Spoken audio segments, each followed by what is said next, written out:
VOA World News. VOA 세계 뉴스입니다. 존 케리 미국 국무장관이 다음 주 러시아를 방문해 러시아군의 철수 이후 시리아 사태 해결 방안에 대해 논의할 예정입니다. 케리 장관은 세르게이 라브로프 외무장관과 블라디미르 푸틴 대통령을 만나 5년에 걸친 시리아 내전을 정치적으로 해결하는 방안에 대해 논의할 것이라고 말했습니다. 케리 장관은 현재 시리아 내전과 유혈 사태를 끝내는 방향으로 나아갈 수 있는 상황을 맞이하고 있다며 이런 기회를 놓쳐서는 안 된다고 강조했습니다. 케리 장관은 그러나 바샤르 알 아사드 시리아 대통령이 권력을 유지하는 한 지속적인 평화는 불가능하다고 경고했습니다. 한편 러시아군 1차 철수병력이 어제 군중들의 환호 속에 러시아에 귀환했습니다. 북한이 억류 중인 미국인 대학생에게 국가전복 음모죄를 적용해 15년 노동교화형을 선고했습니다. 북한 최고재판소는 오늘 북한에 억류된 미국인 대학생 오토 원비어 씨에게 노동교화형 15년을 선고했다고 북한 관영 조선중앙통신이 보도했습니다. 미국 버지니아 주립대 학생인 원비어 씨는 중국 시안에 본사를 둔 북한 전문 여행사를 통해 북한에 여행을 갔다가 지난 1월 숙소인 호텔 내 금지된 구역에서 선전물을 훔치려다 미수에 그친 혐의로 평양국제공항에서 구금됐습니다.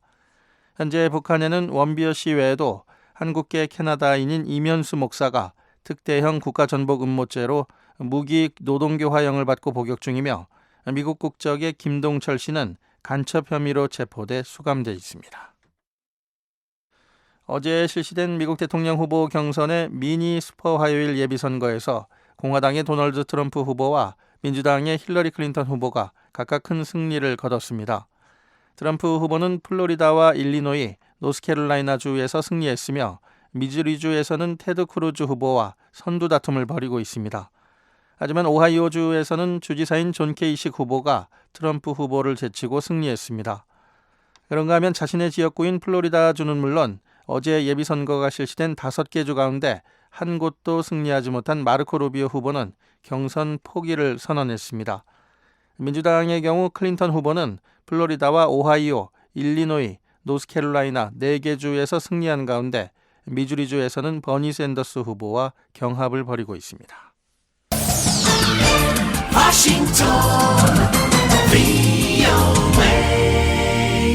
지금 여러분께서는 VOA 세계뉴스 듣고 계십니다. 중국 경제가 성장 궤도에 머물 것이라고 리커창 중국 총리가 밝혔습니다.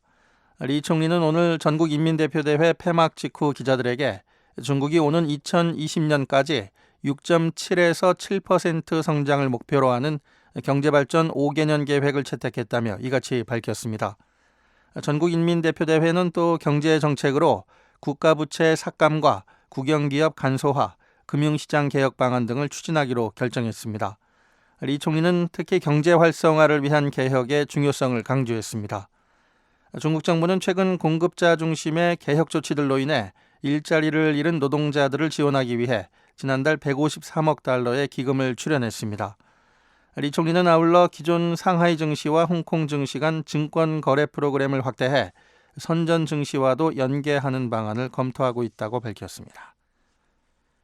유럽연합 지도자들이 지중해를 통한 그리스로의 이민자 유입을 막기 위해 터키와의 합의안 승인을 추진하고 있습니다.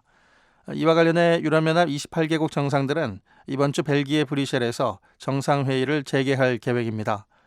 지난 7일 합의된 유럽연합과 터키 간 잠정협정은 그리스가 이민자들을 터키로 되돌려 보내도록 허용하고 있습니다. 대신 유럽연합은 사전 검색을 통과한 이민자들이 합법적으로 망명 신청을 할 수 있도록 새로운 경로를 열게 됩니다. 하지만 터키는 그 대가로 유럽연합 가입 승인 등 유럽으로부터 큰 양보를 요구하고 있습니다. 벨기에 경찰이 수도 브뤼셀에서 어제 대테러 기습 작전을 벌여 자동 소총으로 무장한 용의자 1명을 사살했습니다. 벨기에와 프랑스 경찰이 공동으로 펼친 이번 작전 과정에서 벨기에 경찰관 3명과 프랑스 경찰관 1명이 부상했습니다. 아직 체포되지 않은 용의자가 있는지 여부는 분명치 않은 가운데 경찰은 저녁 늦게까지 작전을 계속했습니다. 벨기에 보안군은 지난해 11월 130명의 사망자를 낸 프랑스 파리 연쇄 테러 직후 용의자들을 적극적으로 추적하고 있습니다. VOA 세계뉴스 천일규였습니다.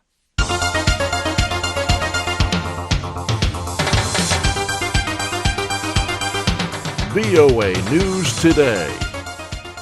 여러분 안녕하십니까? VOA 뉴스 투데이 3부 진행의 조상진입니다. 먼저 이 시간 보내드릴 주요 한반도 소식입니다. 박근혜 한국 대통령이 이달 말 미국 워싱턴에서 열리는 제4차 핵안보 정상회의에 참석합니다. 미 국무부의 로버트 킹 북한 인권 특사가 유엔 안보리의 새로운 대북 제재가 북한에 타격을 주기 시작했다고 밝혔습니다. 아프리카 나미비아 정부가 북한이 자국 내 탄약 공장을 건립한 사실을 확인했습니다. 그러나 이것이 유엔 안보리 대북 제재 결의 위반은 아니라고 주장했습니다. 내일 북한은 대체로 맑다가 아침에 서쪽 지방부터 점차 흐려지겠고 밤에 평안남북도에는 비가 조금 오는 곳이 있겠습니다. 아침 최저 기온은 영하 8도에서 영상 7도, 낮 최고 기온은 5도에서 15도가 되겠습니다. 바다의 물결은 0.5에서 2m로 일겠습니다. 첫 소식입니다. 박근혜 한국 대통령이 이달 말 미국 워싱턴에서 열리는 제4차 핵안보 정상회의에 참석합니다. 박 대통령은 이번 회의를 계기로 긴박하게 돌아가고 있는 북핵 문제 해결을 위해 활발한 정상 외교를 펼칠 것으로 전망됩니다. 서울에서 김완용 기자가 보도합니다. 박근혜 대통령이 오는 30일부터 다음 달 1일까지 미국 워싱턴에서 열리는 제4차 핵안보 정상회의에 참석합니다.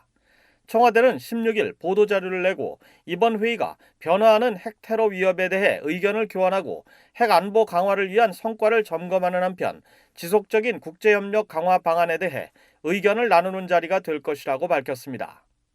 이번 회의에는 전 세계 52개국 지도자들과 유엔과 국제원자력기구, 유럽연합 그리고 인터폴 등 국제기구 대표들이 참석하고 회의 결과를 담은 정상 성명을 채택할 예정입니다. 핵안보 정상회의는 핵물질 관리와 핵테러 방지, 핵시설 방호 등 핵 비확산에 초점을 맞춘 안건들을 다루기 때문에 북핵 문제와 직접적인 관련은 없습니다. 하지만 북한이 4차 핵실험과 장거리 미사일 시험 발사에 이어 또다시 추가 도발을 예고한 긴박한 상황이라는 점을 고려할 때 회의 안팎에서 북핵 문제가 비중 있게 다뤄질 것으로 전망됩니다. 박 대통령은 이번 핵안보 정상회의에서 북한이 유엔 안전보장이사회의 새 제재에도 불구하고 핵포기 의사를 보이지 않고 있다는 점을 지적하고 안보리 결의 2270호의 충실한 이행을 촉구할 것으로 예상됩니다. 이와 함께 참가국 정상들과의 별도 회동에서도 북핵 문제를 중점적으로 다룰 전망입니다. 청와대는 박 대통령이 핵안보 정상회의 기간 중 주요 국가 정상들과 별도 정상회동을 가질 계획이며 해당국들과의 협의가 완료되는 대로 관련 일정을 발표하겠다고 밝혔습니다. 박 대통령은 이들 회동을 통해 북한이 핵을 포기하도록 하기 위해선 국제적인 대북 제재 공조가 중요하다는 점을 강조할 것으로 예상됩니다.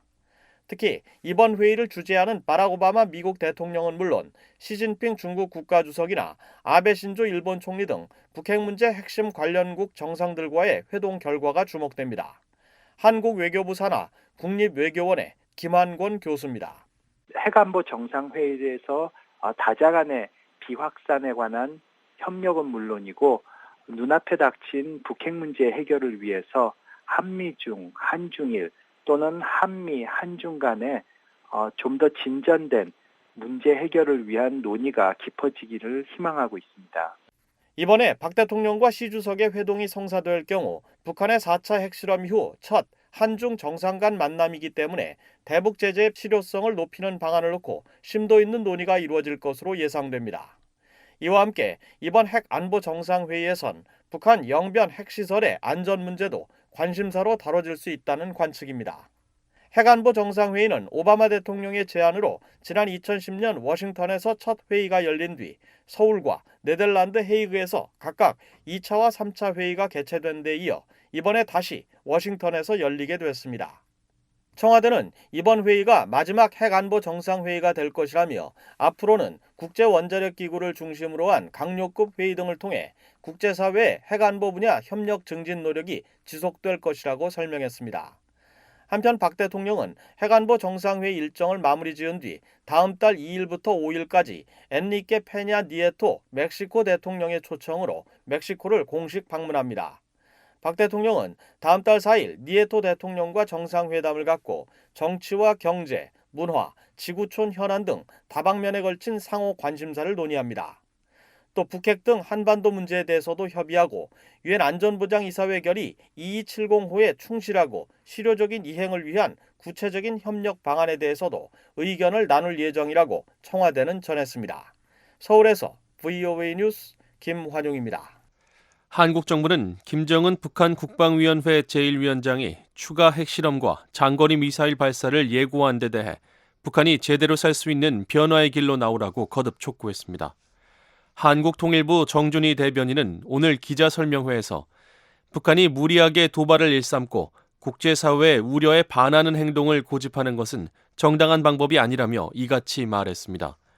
정 대변인은 북한이 오는 5월 제7차 당대회 이전에 추가 도발을 감행할 가능성을 묻는 질문에 대해 미래 상황을 예견하기는 어렵다며 한국 정부는 모든 가능성을 예의주시하고 있다고 답변했습니다. 유엔 안보리의 새로운 대북 제재가 북한에 타격을 주기 시작했다고 미 국무부의 로버트 킹 북한 인권 특사가 밝혔습니다.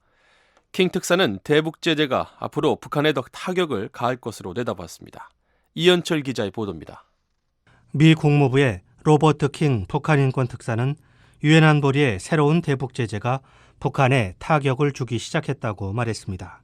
킹 특사는 14일 로이터 통신과의 인터뷰에서 안보리 제재가 북한의 수입 여건을 일부 어렵게 만들고 있음을 시사하는 징후들이 있다고 말했습니다. 아직 제재가 전면적으로 시행되지 않았음에도 불구하고 북한과 거래하는 기업과 은행 등이 더 신중해졌다는 징후들이 이미 나타났다는 설명입니다. 킹 특사는 제재가 이미 북한에 타격을 가하고 있으며 앞으로도 제재의 효과가 더욱 강해질 것으로 전망했습니다. 이어 미국의 대북 제재와 관련해 추가 제재가 담긴 행정명령의 초안이 마련되고 있다고 말했습니다. 킹 특사는 북한 인권 상황과 관련해 미국은 일본, 유럽연합과 함께 북한 지도부의 인권 침해에 대한 책임을 물을 수 있는 체계를 만들기 위한 결의안을 마련 중이라고 밝혔습니다. 킹 특사는 지난해 북한에 심각한 가뭄이 들어 식량 배급량이 최소 수준이라며 특히 지금은 지난 가을 수확한 쌀이 거의 바닥나는 매우 어려운 시기라고 말했습니다. 이 밖에 킹 특사는 이날 인터뷰에서 북핵 육자회담의 재개도 촉구했지만 현재 동북아의 긴장 상황을 고려할 때 회담 재개가 상당히 어려울 것으로 내다봤습니다. BOA 뉴스 이현철입니다. 중국 정부는 북한에 대한 새로운 유엔 안보리 제재 결의를 엄격하고 진지하게 유지해 나갈 것이라고 추거홍 주한 중국 대사가 밝혔습니다.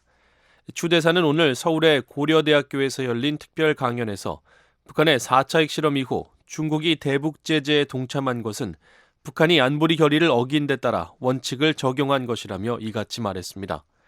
추 대사는 중국 정부가 북한 핵실험에 단호히 반대해왔고 결의안을 위반한 이상 북한도 자신의 행동에 대가를 치러야 한다고 강조했습니다. 추 대사는 그러나 북한에 대한 제재는 목적이 아니라 수단이라며 핵 문제는 협상과 대화를 통해 근본적으로 해결할 방법을 찾아야 한다고 말했습니다.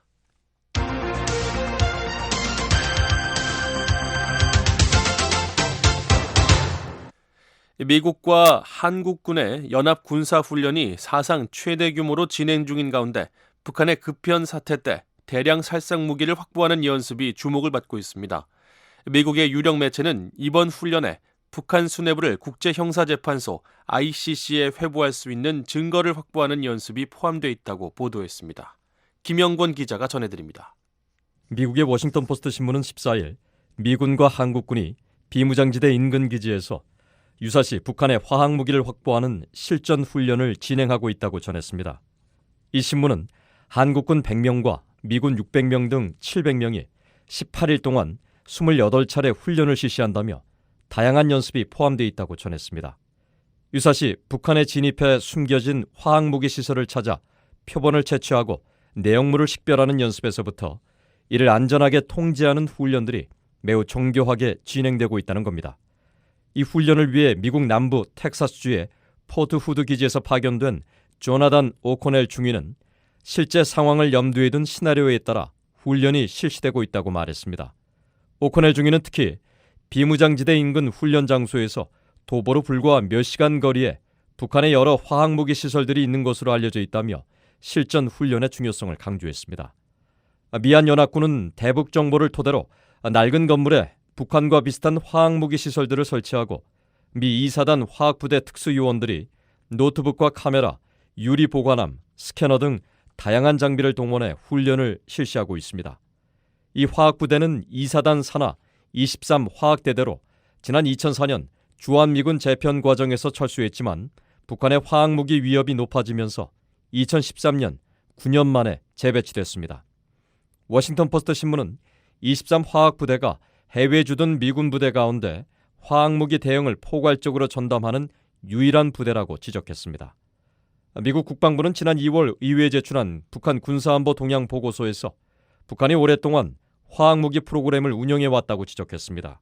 특히 신경작용제와 수포, 혈액, 질식작용제 등을 생산할 능력을 갖추고 있고 화학무기 재고도 보유하고 있는 것으로 추정된다고 덧붙였습니다.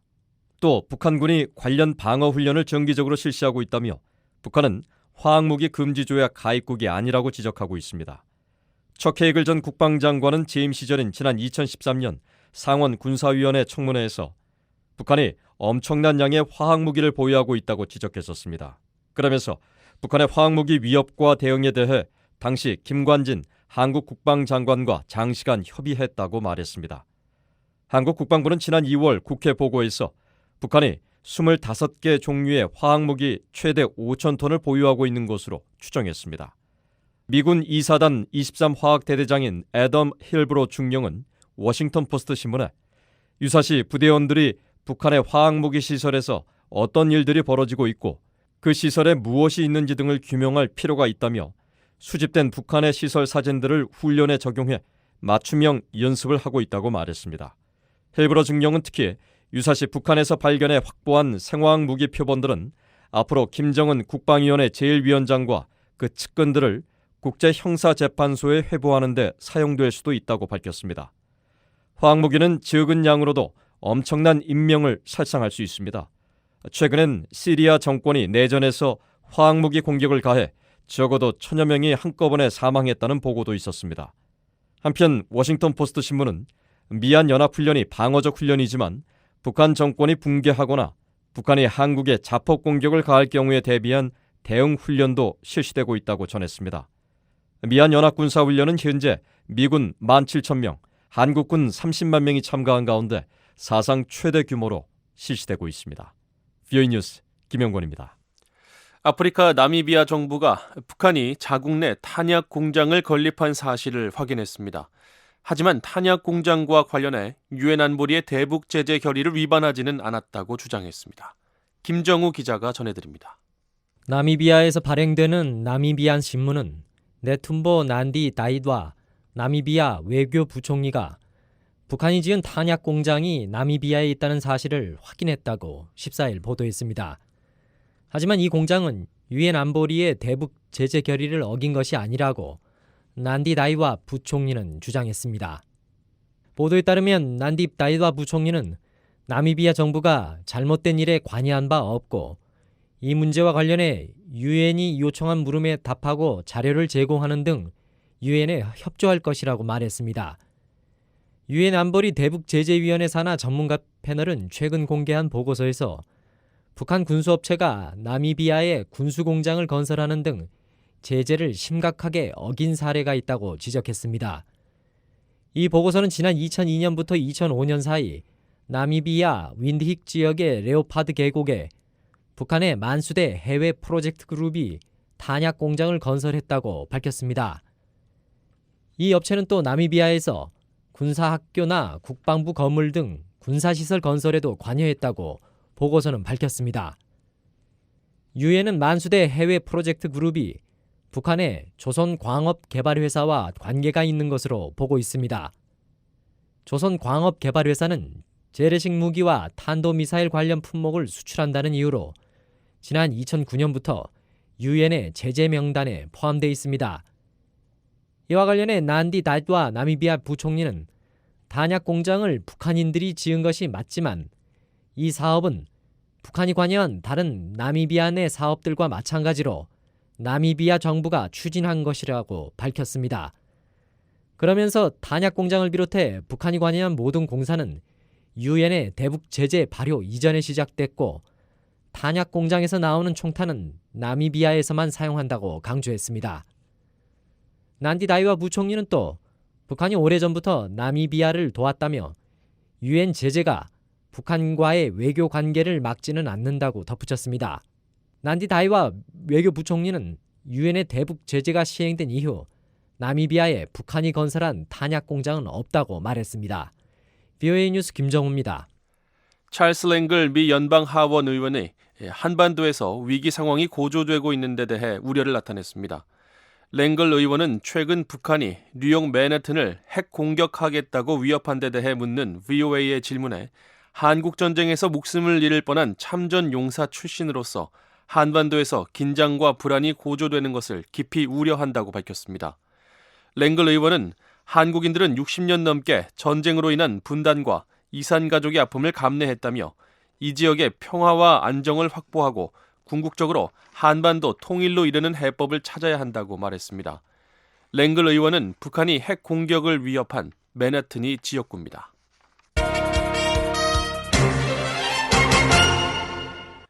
유엔 인권 최고대표가 북한 인권 문제를 국제형사재판소 ICC에 회부할 것을 촉구했습니다.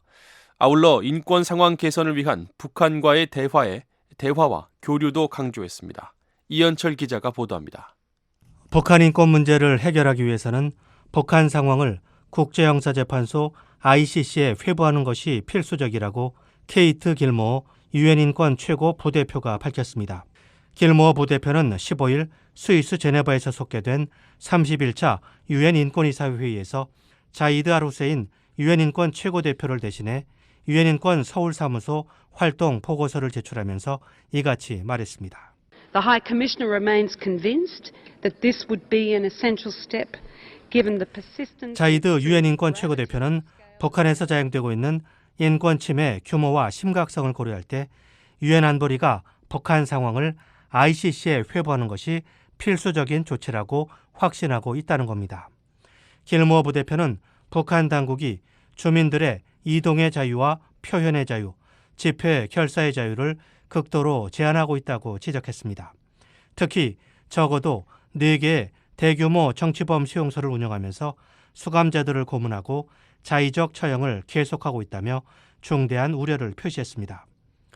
길모어 부대표는 남북 이산가족 문제도 중대한 인권 문제 하나라며 이산가족 대부분이 노령이기 때문에 문제 해결이 시급하다고 강조했습니다.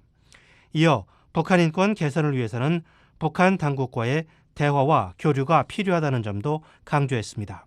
북한 당국이 만성적인 인권 문제에 대처하고 개혁에 나서도록 고무하기 위해서는 북한 정부와 공개적인 대화를 갖는 것이 필요하다는 겁니다. 특히 긴장이 고조되고 있는 최근의 한반도 안보 상황을 고려할 때 북한과의 대화와 교류가 더욱 필요하다고 길모어 부대표는 강조했습니다. The latest developments in the security situation of the Korean Peninsula have led to heightened tensions that may well 최근 affect 한반도 긴장이 고조되면서 북한 당국과의 교류에 부정적인 영향을 미치고 있지만 현 상황은 그만큼 교류가 필요하다는 점을 잘 보여주고 있다는 설명입니다. 길모어 부대표는 북한과 관련 국가들이 인권 문제 해결을 최우선 과제로 삼아 긴장을 완화하고 대화와 교류를 촉진해야 한다고 말했습니다. 그러면서 북한 인권을 개선하는 것이야말로 북한과 영내 국가들의 안정과 안보를 위한 유일한 전제 조건이라고 강조했습니다. 그러나 북한 대표단은 앞서 14일 열린 북한 인권 상호대화에 이어 이날 회의에도 참석하지 않았습니다.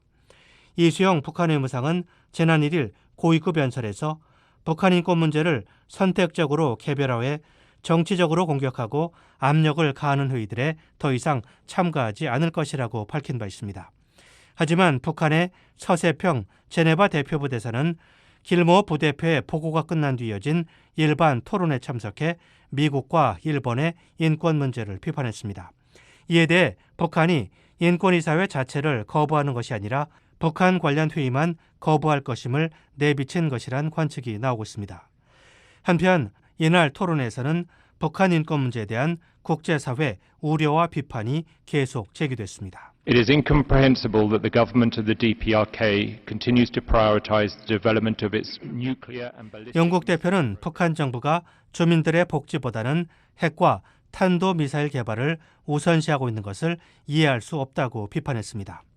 일본 대표는 북한의 끔찍한 인권 상황이 전혀 개선되지 않고 있다며 이번 31차 이사회에도 유럽연합과 함께 북한 인권 결의안을 제출할 것이라고 밝혔습니다.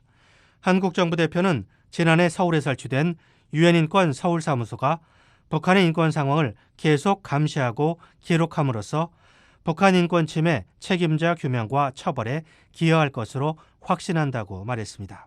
이 밖에 가나와 슬로베니아, 그루지아, 아일랜드, 호주, 캐나다, 덴마크, 몬테네그로 등도 북한 인권 상황에 대한 관심을 촉구했습니다. BOA 뉴스 이현철입니다. 북한이 억류 중인 미국인 대학생에게 국가 전복 음모죄를 적용해 15년의 노동교화형을 선고했습니다.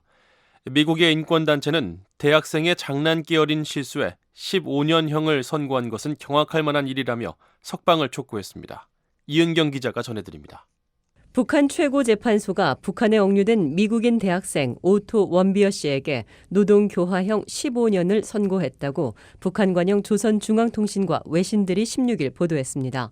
조선중앙통신은 이날 보도에서 원비어 씨가 관광 명목으로 북한에 입국해 적대 행위를 감행한 자기의 죄과를 인정했다고 전했습니다. 미국 버지니아 주립대학 학생인 원비어 씨는 중국 시안에 본사를 둔 북한 전문 여행사를 통해 북한에 여행을 갔다가 지난 1월 숙소인 호텔 내 금지된 구역에서 선전물을 훔치려다 미수에 그친 혐의로 평양국제공항에서 구금됐습니다. 원비어 씨에 대한 북한 최고재판소의 재판은 북한의 4차 핵실험과 장거리 미사일 발사에 따른 국제사회의 대북 제재 결의가 이뤄진 민감한 시기에 나왔습니다. 인권 전문가들은 북한이 자국을 관광하는 미국 민간인들을 억류해 종종 대미 협상 카드로 활용하고 있다고 지적해왔습니다. 현재 북한에는 원비어 씨 외 한국계 캐나다인인 이면수 목사가 특대형 국가전복 음모 행위로 무기 노동 교화형을 받고 복역 중이고 미국 국적의 김동철 씨는 간첩 혐의로 체포돼 수감돼 있습니다. 한편 미국 뉴욕에 본부를 둔 국제인권단체인 휴먼 라이츠 와치는 이날 발표한 성명을 통해 대학생의 장난기 어린 행동을 한 원비어 씨에게 북한 당국이 15년형을 선고한 것은 충격적이라고 밝혔습니다. 이 단체의 필 로버트슨 아시아 담당 부국장은 원비어 씨가 인정한 실수는 대부분 나라들이 경범죄로 다룬다며 북한 당국이 인도주의 차원에서 원비어 씨를 석방할 것을 촉구했습니다. BOA 뉴스 이은경입니다. 통일 문제에 관심을 갖고 함께 모여서 공부하는 여대생들이 있습니다. 서울 숙명여자대학교 학생들이 주축이 돼 만든 여대생 통일연구학회 회원들을 박은정 기자가 만나봤습니다. 네, 안녕하세요. 저는 여대생 통일연구학회 유니어의 회장을 맡고 있는 숙명여대 3학년 박채원입니다. 서울 숙명여자대학교의 한 강의실. 숙명여자대학교 학생들이 주축이 돼 만든 여대생 통일연구학회의 4기 설명회가 열렸습니다. 지난 학회가 어떤 활동을 해왔는지. 여대생 통일연구학회를 만든 3학년 박채원 학생은 생활 속 북한 알기라는 강좌를 듣고 나서 북한과 통일에 대해 관심을 가지게 됐는데요. 정치와 이념에서 벗어나 북한과 통일 문제에 대해 바로 알고 통일 공감대를 주도하기 위해 이 학회를 만들었습니다. 네, 저는 사실 통일에 관심이 없던 사람 중 한 명이어서 통일에 관심이 생겼을 때 어디서 공부를 할 수 있을지 되게 찾아다녔던 학생 중 한 명이었어요. 근데 사실 통일이라는 게 굉장히 쉽게 말할 수 없을 만큼 무거운 이슈기도 하고, 그리고 좀 정치적으로 좀 이슈가 이용이 되기도 하고, 그리고 또 뭐 이념의 대립이나 아니면 뭐 나이 많으신 분들이나 어린 친구들이 좀 쉽게 이야기할 수 없는 그런 거다 보니까 좀 학생의 입장에서 교육을 제공해주는 데가 없다고 생각이 들더라고요. 근데 사실 저희가 통일 세대이고 또 통일에 대해서 통일이 무엇인지, 통일이 뭐를 준비해야 하는지 직접 일을 해야 하는 세대라고 생각을 해서 그런 학생들이 좀 쉽고 편하게 통일에 대해서 마음껏 말하고 또 공부할 수 있는 장이 있었으면 좋겠다라는 생각에서 이 학회를 처음 만들게 되었습니다. 여대생 통일연구학회에서는 각 분야의 전문가들을 초빙해 강연을 듣는 통일 아카데미를 운영해 1년 동안 통일에 대한 자신의 생각을 바로 세울 수 있도록 돕고 있습니다. 통일에 대해서 잘 알지 못하지만 그래도 공부해보고 싶다라는 마음에서 들어온 친구들이 많기 때문에 뭐 군사적으로는 어떤 위치에 있는지, 그리고 외교 국제정치적으로는 한반도가 어떤 위치에 있는지 이런 거에 대해서 전반적으로 공부하는 상반기 통일 아카데미를 수료하고 난 다음에는 이제 하반기에는 이 잘 알고 있는 친구들이 일반 대학생들이 통일을 어떻게 공감할 수 있게 만들 것인지, 아니면은 통일이라는 것을 어떻게 더 잘 알릴 것인지, 이런 거에 대해서 직접 뛰는 역할을 이제 2학기에 하게 되는 거고요. 숙명여대 역사문화학과에 재학 중인 이수민 학생은 학회 연구팀장을 맡고 있는데요. 그동안 이야기한 다양한 내용 중에 특히 최근에 진행했던 미디어에 노출된 탈북 여성들에 관한 토론이 가장 기억에 남습니다. 저희가 작년에 어떤 행사를 했었는데 거기서 탈북자분들과 직접 얘기를 했었는데 그분들이 약간 지금 현재 나오는 북한 관련 방송에서 약간 부정적인 의견을 가지고 계신 분들이 많다는 걸 알게 돼서 저희가 그거를 주제로 해서 그 얘기를 하고 그 프로그램이 갖는 의미나 어떤 뭐 비판점 이런 걸 같이 얘기를 했었어요. 제가 여대생 통일연구학회다 보니까 여성들, 그러니까 여성 패널에 대한 뭐랄까 그런 젠더적 관점이 들어간 그런 부분이더라고요. 근데 사실 저는 여성학 이런 부분을 별로 공부를 해본 적이 많이 없어서 잘 몰랐는데 그 프로그램 전반적으로 그런 부분에 대한 그런 취약성이 많아서 저희가 그 부분에 대해서 공부를 했었거든요. 뭐 예를 들면 그 여성 패널들이 이제 앞부분에 나와서 얘기를 하는데 뭐 MC가 약간 무시하는 투로 답을 한다거나 아니면 여성들이 말하는 그런 주제들은 뭐라 해야 될까 가볍게 취급되는데 반해서 남성 패널들이 하는 말들은 되게 믿을만하고 신뢰적이게 들리는 그런 이미지? 그런 걸 되게 비판하고 저희끼리 그렇게 공부를 했었던 것 같아요. 논문이나 이런 걸 가지고. 동국대 북한학과에 재학 중인 문수영 학생은 올해 입학한 1학년인데요. 고등학교를 졸업하기 전부터 학회에 관심을 가지고 여러 번 참여하다가 최근에 정식 학회원이 됐습니다. 탈북민을 만나보는 게 사실 제 바람 중에 하나였는데 이번에 인터뷰를 하면서 만나뵀거든요. 근데 생각보다 여기 들어온 지 얼마 안 되신 분들은 많이 아직 적응하지 못했기 때문에 그런 점이 많이 보였어요. 그리고 남한 사람들에 대한 경계심 이런 게 많이 보여서 좀 더 친절하게 하고 또 남한 사람들에 대한 이미지를 많이 긍정적인 이미지를 많이 심어주려고 노력했었던 게 가장 보람찼던 그런 거였던 것 같아요. 예정이고요. 1시간 진행 이후에 저희끼리 친목 도모의 시간을 잠깐 동안 가지도록 하겠습니다. 이번 학기부터 새로 합류하게 된 신입 학회원들 중에도 1학년 학생들이 많습니다. 성신여자대학교 경제학부 1학년에 재학 중인 양희주 학생은 통일에 반대하는 입장이었는데요. 대학에 입학하면서 여러 강의를 듣고 통일에 관심을 가지게 됐습니다.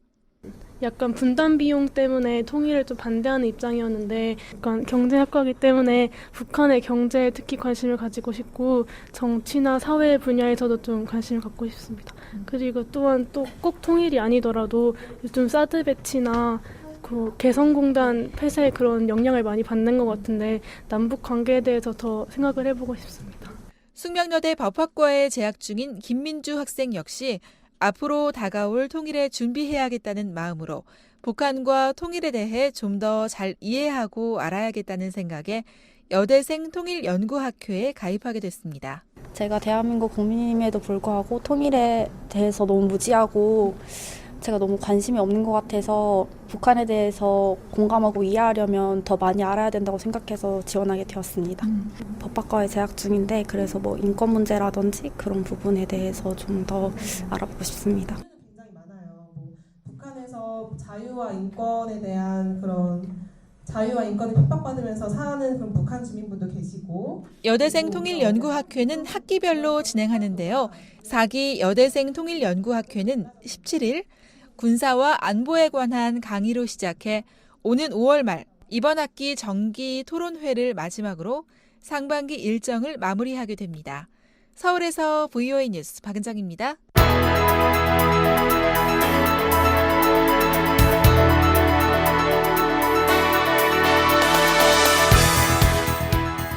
세계 곳곳의 뉴스와 미국 뉴스를 정리해드리는 세계는 지금 시간입니다. 박영서 기자와 함께하겠습니다. 안녕하십니까? 네, 안녕하십니까? 네, 오늘은 어떤 소식들이 들어와 있습니까? 네, 러시아 군용기 그룹 이진이 오늘 시리아에서 철수했습니다. 이 소식 먼저 전해드리고요.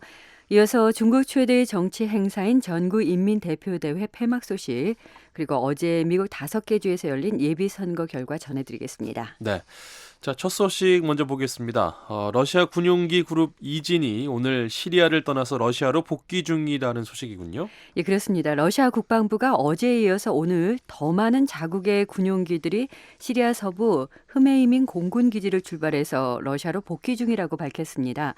하지만 정확히 몇 대의 군용기들이 철수하고 있는지는 밝히지 않았고요. 현재로서는 파악되지 않고 있습니다. 네. 하지만 어쨌든 연 이틀째 군용기 철수가 진행되고 있는 건 사실이죠? 예, 그렇습니다. 어제는 수호이 34 전투기, 수호이 24 전투기, 그리고 기술 지원 인력과 장비를 실은 수송기 등 일단의 군용기가 이 시리아를 출발해서 러시아 남부 기지에 도착했는데요. 군악대의 국가 연주 속에 많은 사람들이 나와서 러시아 국기를 흔들고 형형색색의 풍선으로 이들의 귀환을 반겼습니다. 네.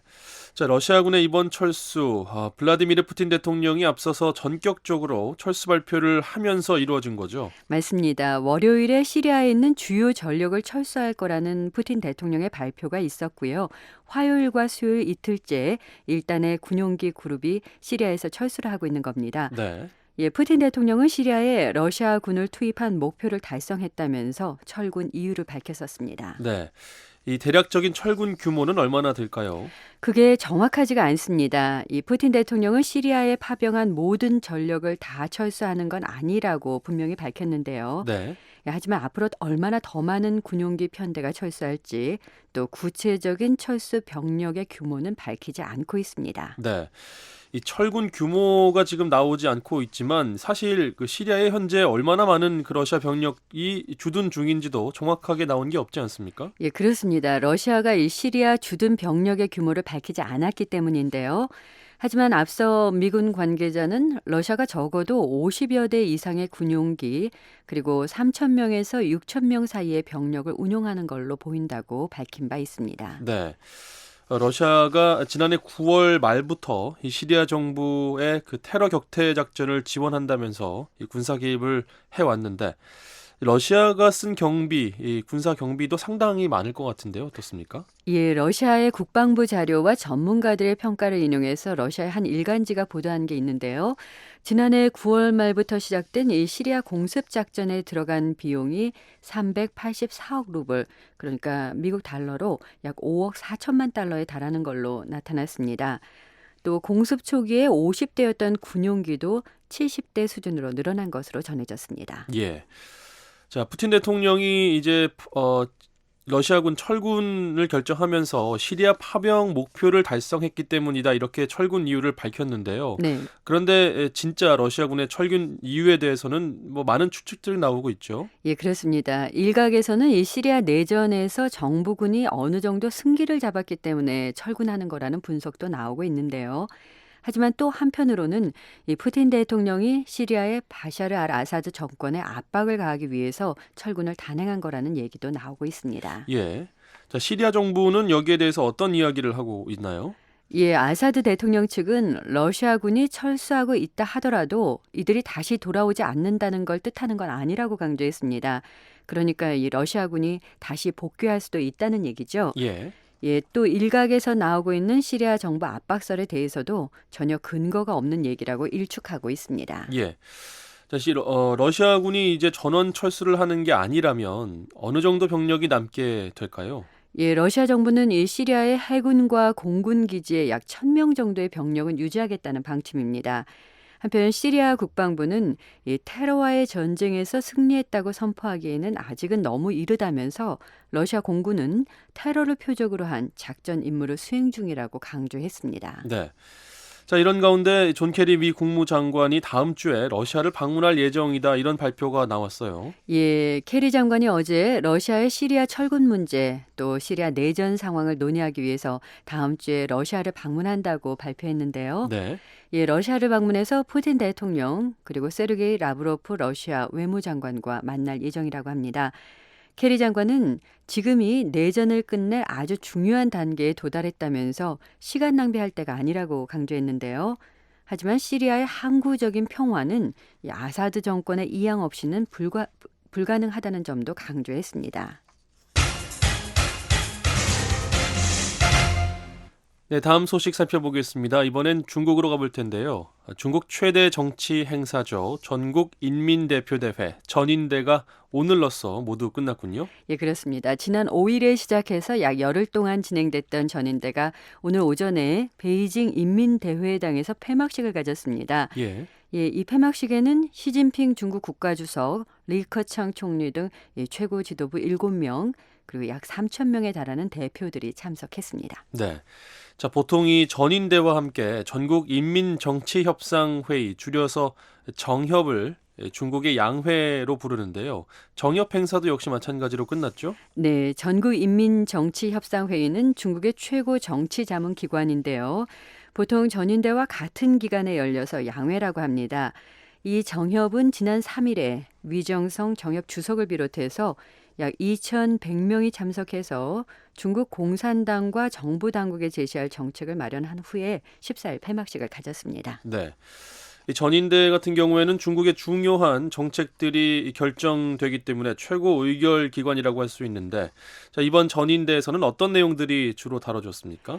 예, 올해 전인대에서는 13차 5개년 경제 계획, 그리고 국방 외교 안보 강화 방안, 중국과 유럽, 동남아시아 등지를 는 육상과 해상으로 잇는 이른바 1대1로 사업 등이 비중 있게 논의됐습니다.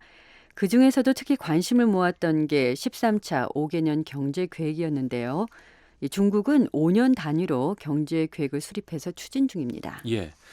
지난 2013년 시진핑 주석이 취임을 했으니까 이후에 처음으로 수립되는 경제 계획이잖아요. 그래서 네, 더 그렇죠. 관심이 집중이 됐었죠. 맞습니다. 게다가 또 최근 중국의 경제가 둔화하고 있는 상황에서 어떤 계획이 나올지 주목됐었는데요. 네. 예, 향후 5년간의 평균 경제 성장률을 6.5% 이상, 매년 6.5%에서 7%로 정하는 내용을 담은 13차 5개년 계획 초안을 표결에 붙여서 찬성 2,778표, 반대 53표로 통과시켰습니다. 네. 자, 역시 2016년도 예산안도 통과가 됐는데 그 가운데서도 특히 관심을 끌고 있는 그런 분야가 바로 국방 예산입니다. 국방 예산은 어떻게 정해졌습니까? 예, 전년도보다 7.6% 늘리기로 했습니다. 규모로 보면 9,550억 위안 정도인데요. 네. 예, 중국의 국방 예산 증가율이 한 자릿수를 기록한 건 지난 2016년 이후 6년 만의 일입니다. 한편 중국의 권력 서열 2위의 장더장 전인대 상무위원장은 오늘 폐막식에서 올해 회의의 가장 중요한 성과는 13.5 규획, 즉 13차 5개년 계획 요강을 채택해서 전면적인 샤오캉 사회를 건설할 수 있는 기초를 놓은 거라고 평가했습니다. 예. 자, 그런데 이 샤오캉 사회라는 게 뭘까요? 예, 이 샤오캉이란 말은 원래 중국의 고전에서 나오는 말이라고 하는데요. 네. 예, 모든 사람이 의식주를 걱정하지 않고 편안하고 풍족한 생활을 누리는 사회를 뜻한다고 합니다. 시진핑 주석 전에 이 장쩌민 주석이 2012년에 처음 이 말을 사용한 후에 중국 발전의 상징어가 되어왔습니다. 장더장 상무위원장은 또 시진핑 주석의 지도 아래 중화민족의 위대한 부흥이라는 중국의 꿈을 실현하기 위해서 노력하자고 강조했습니다.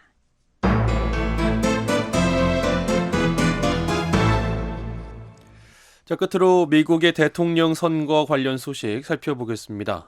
자, 어제 미국 내 5개 주에서 예비 선거가 실시됐는데요. 공화당의 도널드 트럼프 후보와 민주당의 힐러리 클린턴 후보가 크게 이겼군요.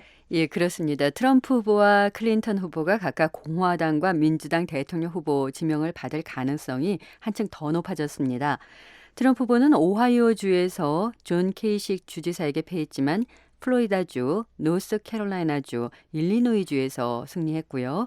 민주당은 힐러리 클린턴 전 국무장관이 플로리다주와 노스캐롤라이나, 일리노이, 오하이오주 이렇게 4개 주를 모두 휩쓸었습니다. 네.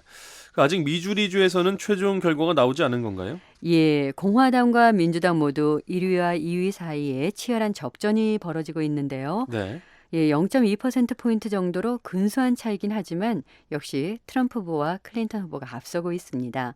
공화당은 이날 북마리아나 제도에서 당원 대회를 실시했는데요. 트럼프 후보가 승리했습니다. 네. 자, 공화당의 경우에는 이번 선거에서 특히 중요했던 곳이 바로 플로리다주와 오하이오주였는데 이 두 주가 1위에 오른 후보에게 그 모든 대의원을 몰아주는 이른바 승자 독식제를 취하고 있는 주였을 뿐만 아니라 또 마르코 루비오 상원의원 또 존 케이식 주지사가 그 기반이 되는 그런 곳이기 때문이었죠. 예, 그렇습니다. 어제 선거는 이 루비오 후보에게나 케이시 후보에게 앞으로 선거 운동을 계속하느냐 마느냐 큰 갈림길이었다고 할 수 있겠는데요. 루비오 후보가 지역구인 플로리다주에서 이 트럼프 후보에게 패하면서 결국은 선거 운동을 중단한다고 발표했습니다. 이 루비오 후보는 이번에 대통령 꿈을 접게 됐을 뿐만 아니라 상원 의원의 자리에서도 물러나게 됐는데요.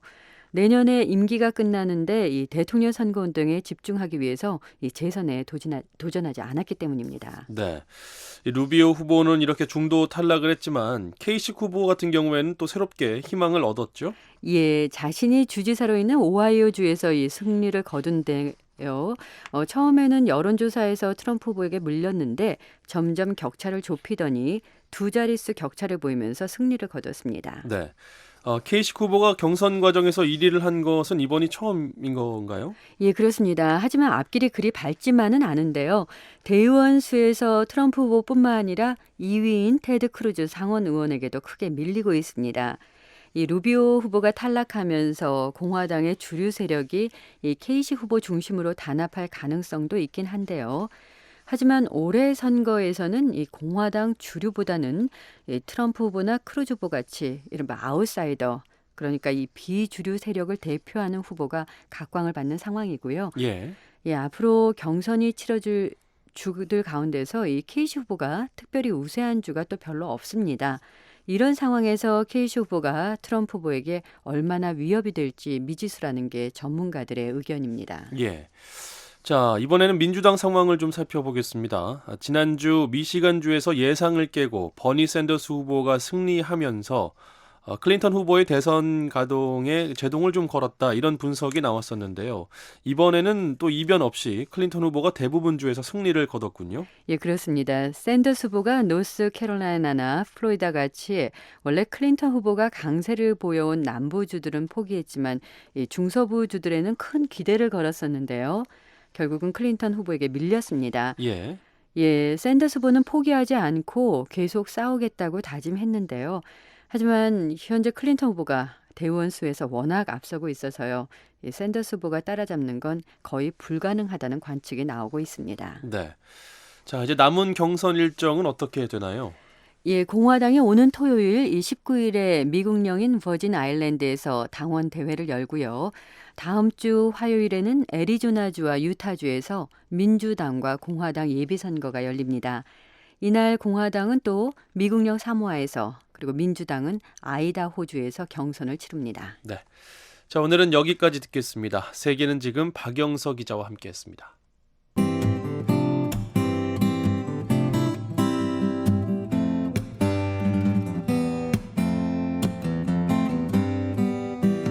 오는 27일 밤 방송부터 BOA 한국어 방송 단파 주파수가 바뀝니다.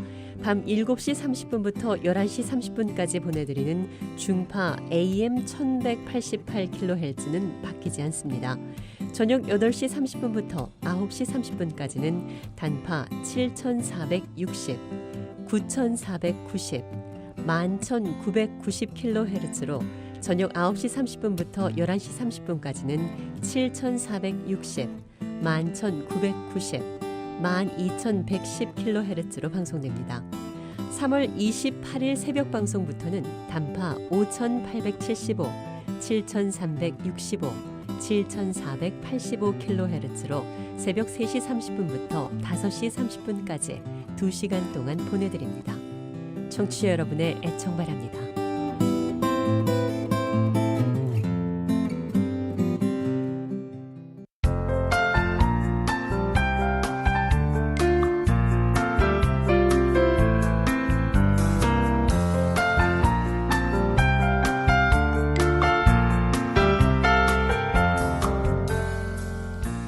한국기상청제공 북한 날씨 전해드립니다.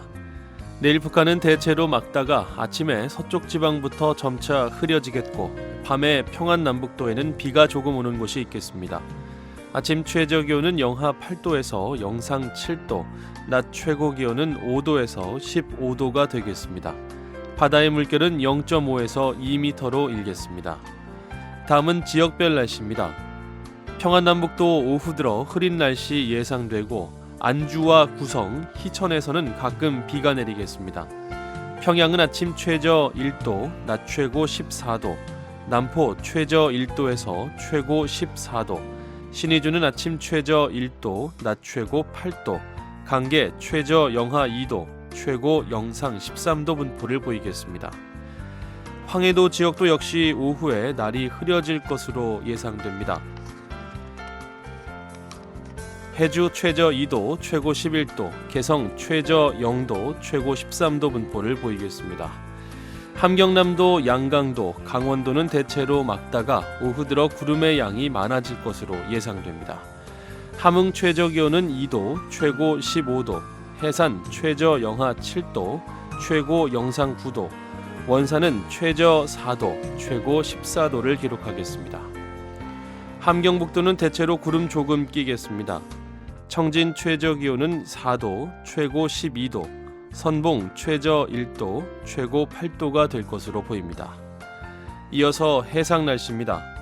동해는 구름 조금 끼는 날씨 예상되는데요. 물결은 0.5에서 2m로 일겠습니다. 서해는 흐린 날씨 예상됩니다. 물결은 0.5에서 1.5m 정도로 일겠습니다. 모레 날씨 살펴보겠습니다. 금요일인 모레는 대체로 흐리고 평안남북도에 비가 조금 오는 곳이 있겠으나 아침에는 대부분 그치겠습니다. 아침 최저 기온은 영하 3도에서 영상 8도, 낮 최고 기온은 4도에서 18도가 되겠습니다.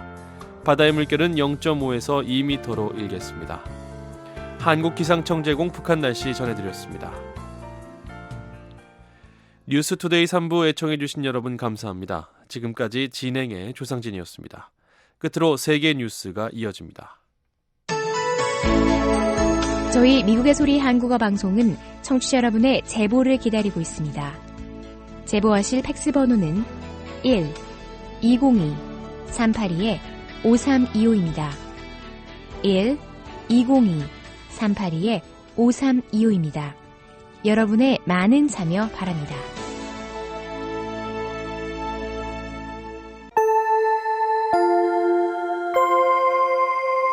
VOA World News. VOA 세계 뉴스입니다. 존 케리 미국 국무장관이 다음 주 러시아를 방문해 러시아군의 철수 이후 시리아 사태 해결 방안에 대해 논의할 예정입니다. 케리 장관은 세르게이 라브로프 외무장관과 블라디미르 푸틴 대통령을 만나 5년에 걸친 시리아 내전을 정치적으로 해결하는 방안에 대해 논의할 것이라고 말했습니다.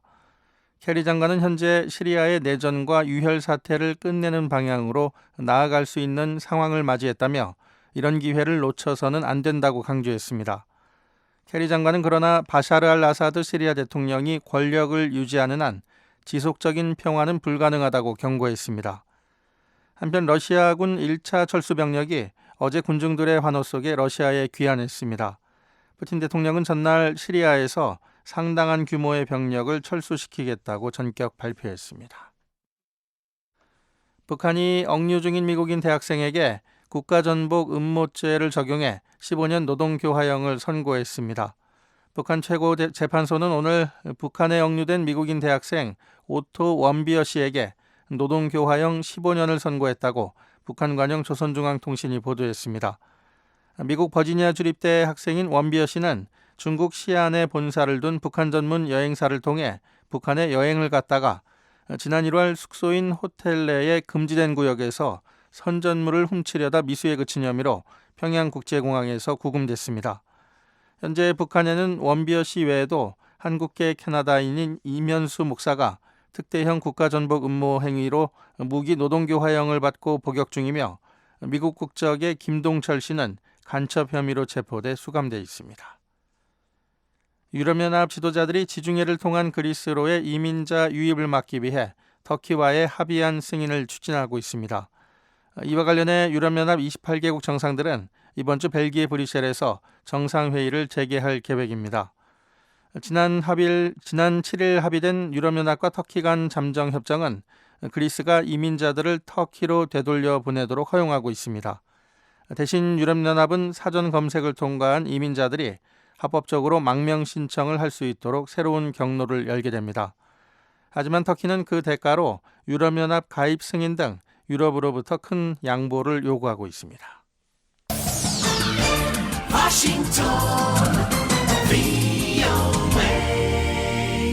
지금 여러분께서는 VOA 세계뉴스 듣고 계십니다.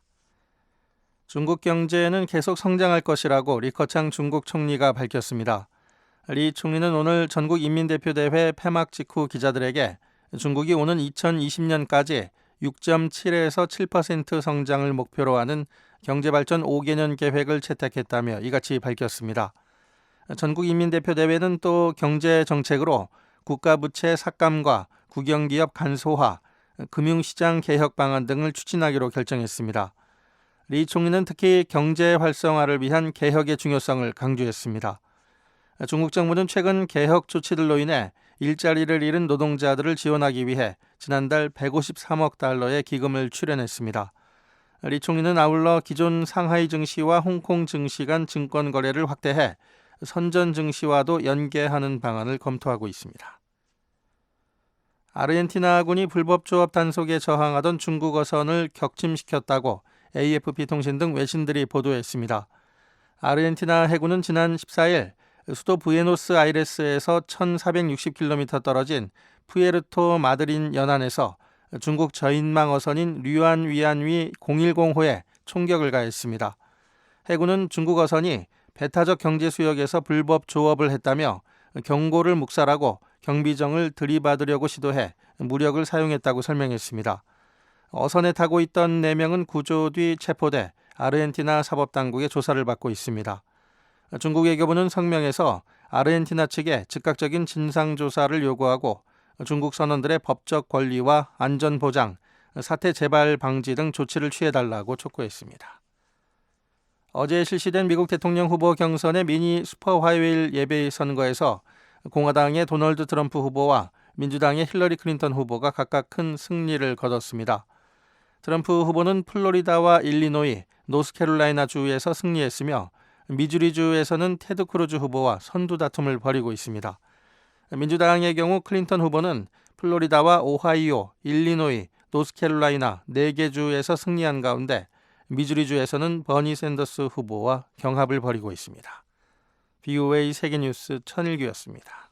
지금까지 여러분께서는 VOA 한국어 저녁방송을 들으셨습니다. VOA 한국어 저녁방송은 저녁 7시 30분부터 11시 30분까지 4시간 동안 중파 1188kHz를 통해 들으실 수 있습니다. 밤 8시 30분부터 11시 30분까지 3시간 동안은 단파 7460kHz와 11990kHz로도 저희 방송을 함께 하실 수 있습니다. 또 밤 8시 30분부터 9시 30분까지 1시간 동안 단파 9490kHz, 밤 9시 30분부터 11시 30분까지는 단파 11935kHz로도 들으실 수 있습니다. 그리고 매일 아침 3시 30분부터 5시 30분까지 2시간 동안 보내드리는 VOA 한국어 아침 방송은 단파 5875, 7365, 7485kHz로 들으실 수 있습니다. 함께해 주신 여러분 고맙습니다. 다음 방송 시간까지 안녕히 계십시오.